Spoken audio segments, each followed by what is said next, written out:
Good morning, students. Myself Himanshu Vachist. Today we are going to start new chapter of main book Beehive, and it is the last chapter for term 2 exams. The title of the chapter is If I Were You. It is a unfulfilled conditional sentence. इसका मतलब है अगर मैं आपकी जगह होता. Unfulfilled है ये, इमेजिनरी बोल सकते हैं इसको, इमेजिनरी कंडीशनल सेंटेंस है ये, मतलब कल्पना में. If I were you, if I were prime minister of India, if I were captain of Indian cricket team, जो इमेजिनरी है. ओके, ऐसे सेंटेंसेस के लिए ये जो आपका सेंटेंस पैटर्न है, इफ़ आई वर, और वर के बाद जो भी आप इमेजिन कर रहे हैं वो आपको लिखना होता है. ओके, तो ये चैप्टर जो गिवन चैप्टर है ये एक ड्रामा है और डगलस जेम्स इसके प्ले राइटर हैं. इस प्ले के इसके बारे में थोड़ा सा इंट्रोडक्शन दे रखा है यहाँ पर. जेरार्ड जो इसका मेन कैरेक्टर है, Gerard lives alone in a lonely cottage. Cottage में अकेला रहता है वो. एन इंट्रूडर यूज़ करते हैं person who enters in a premises without permission. किसी भी क्षेत्र में बिना अनुमति के प्रवेश करने वाला बंदा. हिंदी में इसके लिए वर्ड होता है घुसपैठिया, इंट्रूडर. ओके, तो an intruder who is criminal, एक घुसपैठिया जो कि अपराधी है, enters his cottage. He intend to murder Gerard. Intend means इरादा. वो इरादा रखता है जेरार्ड को मर्डर करने का. And take on his identity, और जो उसकी पहचान है उसको लेने का, मतलब वो जेरार्ड बनने का उसका इरादा है, प्लानिंग है. डज ही सक्सीड, क्या वो सफल हो पाता है इसमें? तो अब इस चीज़ को फाइंड आउट करने के लिए हमको ये जो प्ले है उसको पढ़ना चाहिए. बट बिफोर दैट यहाँ पर एक ग्लोसरी है, वोकैबुलरी है जो आपकी वर्ड पावर को बढ़ाएगी. The following words and phrases occur in the play. Do you know their meaning? Match them with the meaning given to find out. ये कॉलम फर्स्ट जो है इसमें वर्ड्स एंड फ्रेजेस दिए हुए हैं और इनके जो मीनिंग हैं वो आपको कॉलम सेकंड में है. बट ये मिसमैच्ड है, इसको मैच करेंगे. तो मैं यहाँ पर आपको एक्सप्लेन करता हूँ. आपको समझना तो है ही और साथ में इसको लर्न भी करना है. तो सबसे पहले है कल्चर्ड. तो कल्चर्ड के लिए जो वर्ड होता है वो होता है सांस्कृतिक, सभ्य. ओके, तो इसके लिए वर्ड है सोफिस्टिकेटेड, वेल मैनर्ड, अच्छी तरह से व्यवहार करने वाला. Sophisticated, highly developed person is called cultured.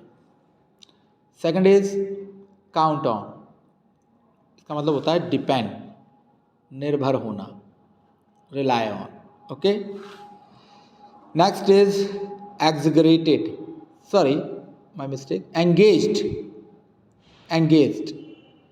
तो एंगेज का मतलब वो है व्यस्त होना, किसी काम में बिजी होना.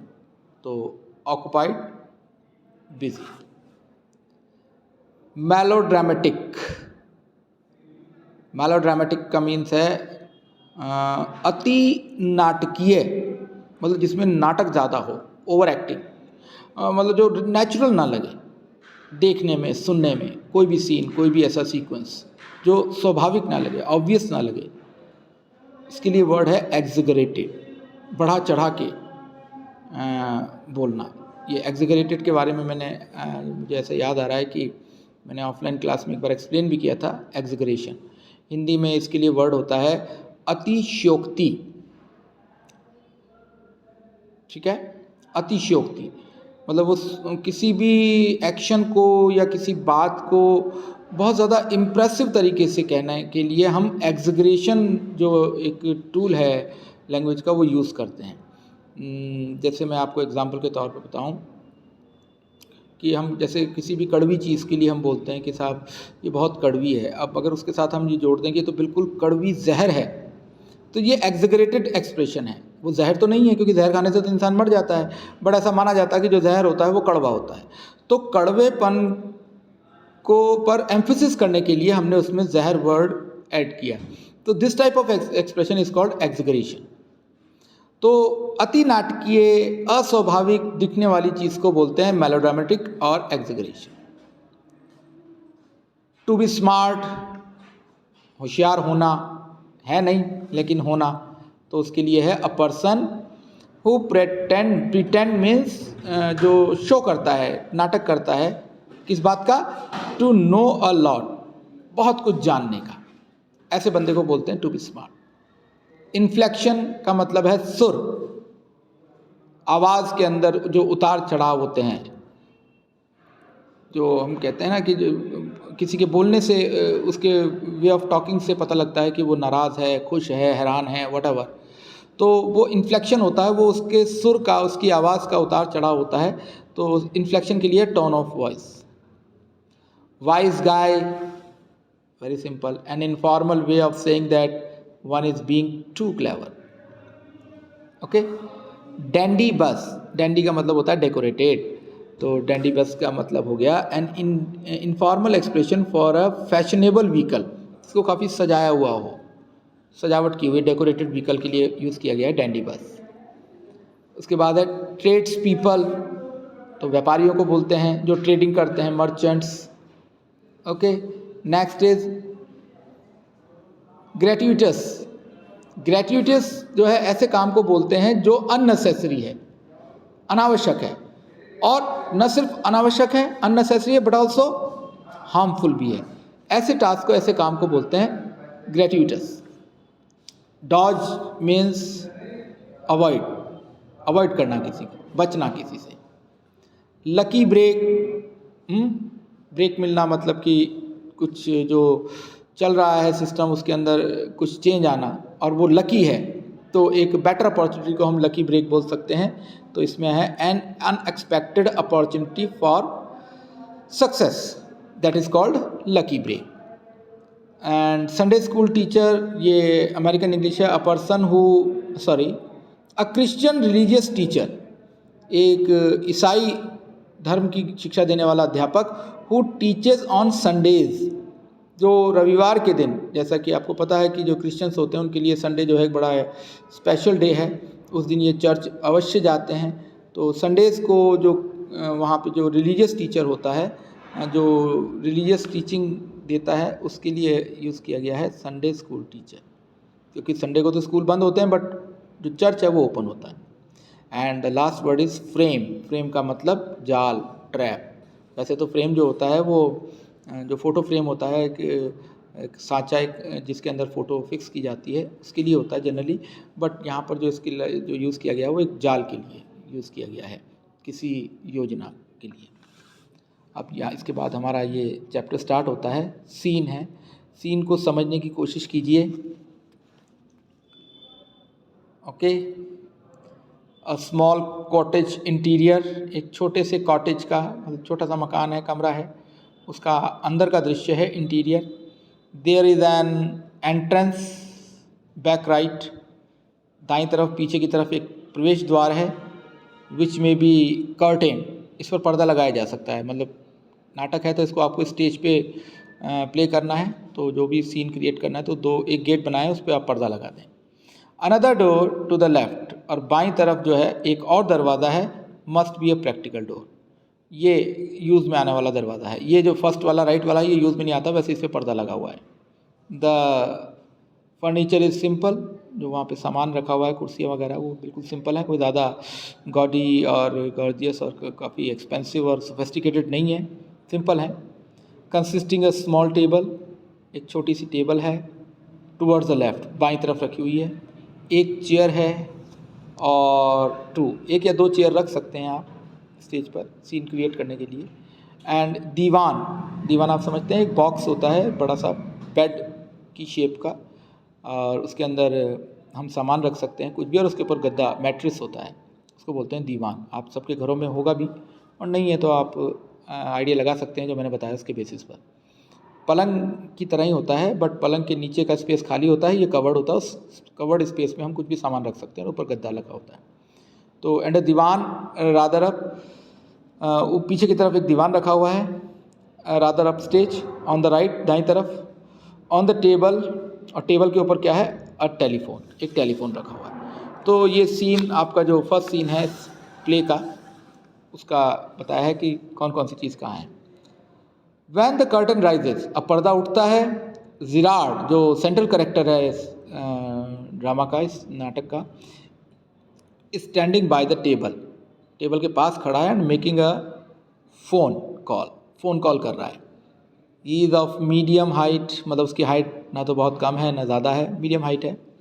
And wearing horn rimmed glasses, horn rimmed glasses a particular type of specs जो फ्रेम होता है, उसकी एक कैटेगरी है हॉर्न रिम, मतलब हॉर्न बोलते हैं सींगों को, ऊपर की तरफ उठे हुए जो उसके स्पेक्स का जो फ्रेम है ऊपर की तरफ उठा हुआ है सींग की तरह, वैसे उसने ग्लासेस पहन रखे हैं। He is dressed in a lounge, formal dress है, लाउंज सूट पहन रखा है उसने, और उसके ऊपर एक अच्छा सा कोट पहना हुआ है।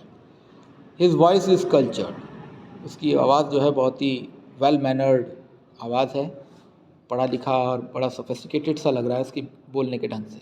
जिराड का डायलॉग है, वेल, अब यहाँ पर देखिए दो बंदे नहीं हैं, बट वो किसी दूसरे से बात कर रहा है, तो वो जो डायलॉग है वो इनकम्प्लीट सा है, मतलब वन साइडेड आवाज़ ही आ रही है। Well, tell him to phone up directly, उसको कहो कि वो सीधे फ़ोन करे। आई मस्ट नो, मुझे ये बात जाननी है। यस यस आई एक्सपेक्ट, मैं उम्मीद करता हूँ, I will still be here, मैं अभी यहीं हूँ, but you must not count on that, count on का भी हमने देखा था, डिपेंड करना, लेकिन तुम्हें उस पर निर्भर रहने की ज़रूरत नहीं है। इन अबाउट 10 मिनट्स, 10 मिनट के अंदर अंदर, राइट हो, गुड बाय। तो ये दो लोगों के बीच की बात का यहाँ पर इन्होंने शॉर्ट में दिया है, जिसमें डायलॉग जो हैं वो केवल जिराड के हैं, दूसरे वाला बंदा क्या बोल रहा है वो यहाँ पे नहीं लिखा हुआ है, बट कुछ कैजुअल सी बात हो रही है इनमें, इसको पढ़ के ऐसा लगता है। खैर, ये बात ख़त्म हो जाती है।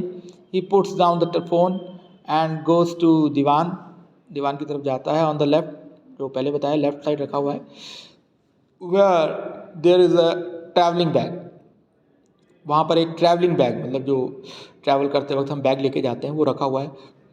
एंड स्टार्ट्स पैकिंग, उसने अभी फ़ोन में कहा था ना कि वो 10 मिनट तक यहीं है, वो यहीं पर ही है और 10 मिनट में जवाब दो, तो वो कहीं जा रहा है तो उसकी वो पैकिंग स्टार्ट कर देता है। वाइल्स्ट, वाइल्स्ट मतलब वाइल, जबकि, ही इज़ दस एंगेज, वो इस तरह से बिजी है, मतलब पैकिंग करने में। अनदर मैन, एक और आदमी, सिमिलर इन बिल्ड, बिल्ड मतलब उसकी जो फिजिक है, कद काठी जो है बिल्कुल वैसी है, टू जिराड, जिराड की तरह, एंटर्स फ्रॉम द राइट, दाईं तरफ से एंटर करता है साइलेंटली, चुपचाप, रिवॉल्वर इन हैंड, उसके हाथ में रिवॉल्वर है। He is fleshly dress, fleshly मतलब बड़ी चमकदार कपड़े पहन रखे हैं उसने। इन एन ओवरकोट, ओवरकोट पहना हुआ है, अप टू बॉटम जो एक लंबा कोट होता है वो पहना हुआ है।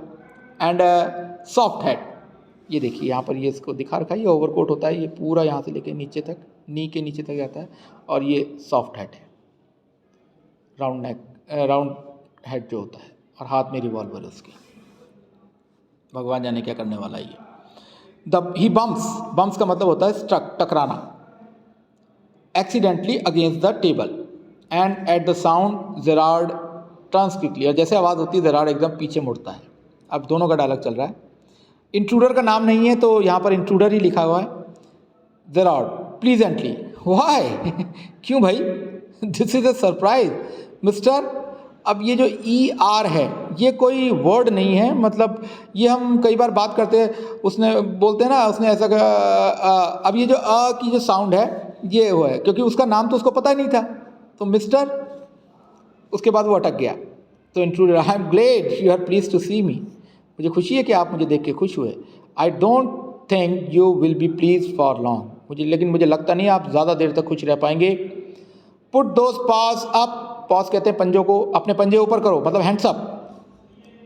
Gerard, this is all very melodramatic, ये बड़ा एग्जेगरेटेड, बड़ा नाटकीय लग रहा है, नॉट वेरी ओरिजिनल, बिल्कुल स्वाभाविक नहीं है, परहैप्स, शायद, बट अब उसकी बात पूरी हुई नहीं, उससे पहले इंट्रूडर ने कहा ट्राइंग टू बी काम, शांत रहने की कोशिश कीजिए, एंड और फिर वो पूरी बात अपनी कंप्लीट नहीं की उसने। उससे पहले ही जेरार्ड ने कहा nonchalant is your word. Nonchalant का मीन्स होता है पैसिमिस्टिक, उदासीन, उदासी से भरे हुए। तुम्हारी जो शब्द है ना ये मुझे बड़े पैसिमिस्टिक लगते हैं, आई थिंक। तो इंट्रूडर ने कहा थैंक्स अ लॉट, अच्छी धन्यवाद है आपका। You will soon stop being smart. अभी तुम अपने आप को बहुत होशियार समझ रहे हो, लेकिन थोड़ी देर में अपने आप को होशियार समझना बंद कर दोगे। I will make you crawl. Crawl का मतलब होता है रेंगना। मैं तुम्हें रेंगवाऊंगा, अभी तुम लेट के रेंगोगे तो। I want to know a few things. मैं कुछ बातें जानना चाहता हूँ। सी,